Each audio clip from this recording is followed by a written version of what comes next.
Ce serait quoi peut-être les 3 conseils que tu donnerais de ton expérience? Parce que les entrepreneurs comme toi sont rares, qui ont levé autant en plus sur du hardware, etc.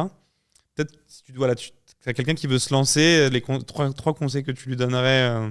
Alors, le premier conseil, c'est de maîtriser son produit.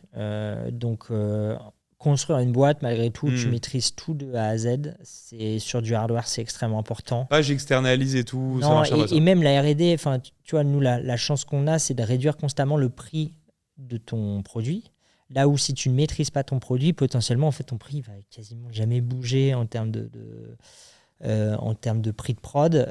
Et en fait, au fur et à mesure du temps, ta boîte va grossir et tu vas pas pouvoir optimiser les choses. Donc très très tôt, c'est dire, ok, je le lance. Par contre, je maîtrise mon produit et j'internalise mon savoir-faire. Mon savoir-faire, il est là, là, là et là. Et de pas avoir peur de maîtriser. Parce qu'en fait, si tu te lances dans du hardware, mais ta R&D, tu l'externalises avec un bureau d'études, tu externalises la prod avec quelqu'un d'autre, etc. En fait, tu es un agrégateur et en fait, ça sert à rien. Okay. Tu crées pas de valeur. Donc pour moi, c'est un no-go complet si tu veux te lancer dans du hardware sans... Maîtriser toute la chaîne et faire qu'un produit aussi, ça tu le disais. Faire qu'un produit au démarrage. Ensuite, le deuxième point, c'est quand même d'aller assez vite chez son client et de ne pas avoir peur justement de se confronter au client et de se dire que tu vas avoir des problèmes. Mais limite en fait, de co-construire et de faire un prix. En tout cas, c'est obligatoire d'aller sur le marché assez vite quand même à un moment donné.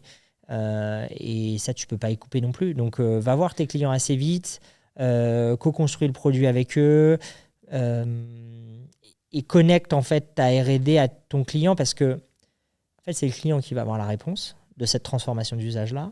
Et en fait, c'est le client qui va t'aider à sans doute faire moins de conneries sur le produit. Et en fait, comme chaque connerie que tu vas faire va te coûter énormément d'argent, tu as intérêt à les faire des erreurs assez tôt quand tu n'as pas beaucoup de produits sur le marché pour le faire. Et le troisième, c'est là, c'est plus un état d'esprit. Je pense qu'il faut être convaincu de son marché, de son produit, parce que ça va être du temps long. Donc là, il y a tout un côté entrepreneur qui est, c'est toi qui as la vision, donc il faut vraiment que tu y crois, parce que ça va durer longtemps. Donc si tu te dis que dans 3 ans, tu vas revendre ta boîte, ça n'existe pas. Donc sois patient, et pour ça, c'est tout le talent d'un entrepreneur, ou en tout cas des facettes d'un entrepreneur, quoi. La résilience, la passion pour tenir dans la durée. Pour tenir dans la durée, la vision, et avoir la bonne vision aussi de ton marché, de ce que tu veux faire, porter ton message, être convaincant. Et ça, c'est ce mix-là qui fait que tu es à la source de ce projet-là. Il faut que tu y crois longtemps et que tu arrives à convaincre les gens.